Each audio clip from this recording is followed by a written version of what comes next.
কেই কমেন্ট করেছিলেন যে বস্তায় কিভাবে রসুন চাষ করব সেটা নিয়ে যেন একটা ভিডিও আপলোড করি।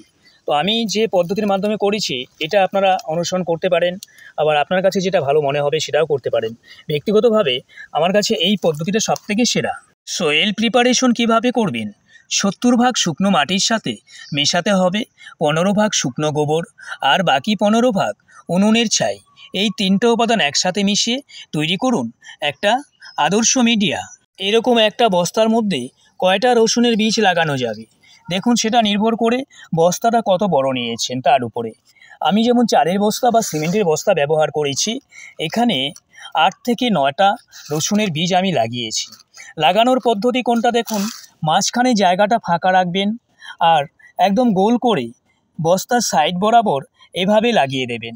এতে যে সুবিধাটা পাবো, গাছগুলি যখন বড় হবে মাঝখানে আমরা ভালোভাবে কাজ করতে পারবো, বিভিন্ন সার প্রয়োগ করতে পারবো।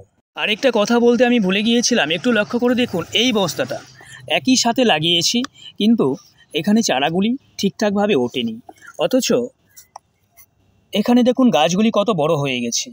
কেন এরকমটা হলো? তো আপনাদের বলে রাখি, আপনারা যখন মিডিয়াটা প্রস্তুত করবেন এটা যেন একদম এঁটেল না হয়, আবার বেলে মাটিও না হয়। রাখতে হবে আপনাকে বেলে দোআঁশ মাটি। এগুলো বেলে দোআঁশ, আর ওই বস্তাটাতে ছিল সম্পূর্ণভাবে বালিযুক্ত মাটি। তো যখন আমি ওপরে জল দিয়েছি বস্তার উপরে একটা লেয়ার পড়ে গেছিলো, চারাগুলো অঙ্কুরোদ্গম হতে পারেনি। ছাদের কোন অংশে পাত্রটাকে রাখবেন? দেখুন, রসুন রৌদ্র ছায়া দুটোই পছন্দ করে। দিনের বেশিরভাগ সময় যেখানে রৌদ্র পায় সেখানেই রাখবার চেষ্টা করবেন। রসুনের পাতা যেহেতু খুব নরম হয়, পোকায় আক্রমণ করবার সম্ভাবনা রয়েছে।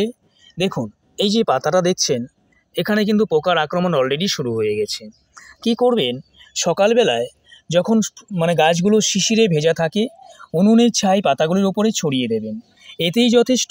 আর কিছু অন্য কোনো কীটনাশক যদি দিতে চান আপনারা সপ্তাহে 1 দিন করে শুধুমাত্র নিম তেলটা স্প্রে করে যাবেন।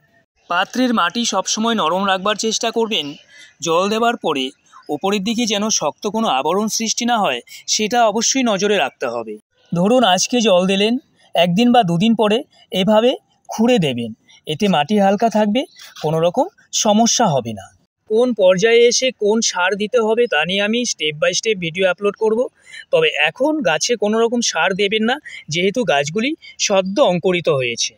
এখনও লাগানোর যথেষ্ট সময় আছে। লাগাতে চাইলে বাজার থেকে রসুনের বীজ কিনে এনে এভাবেই লাগিয়ে ফেলুন।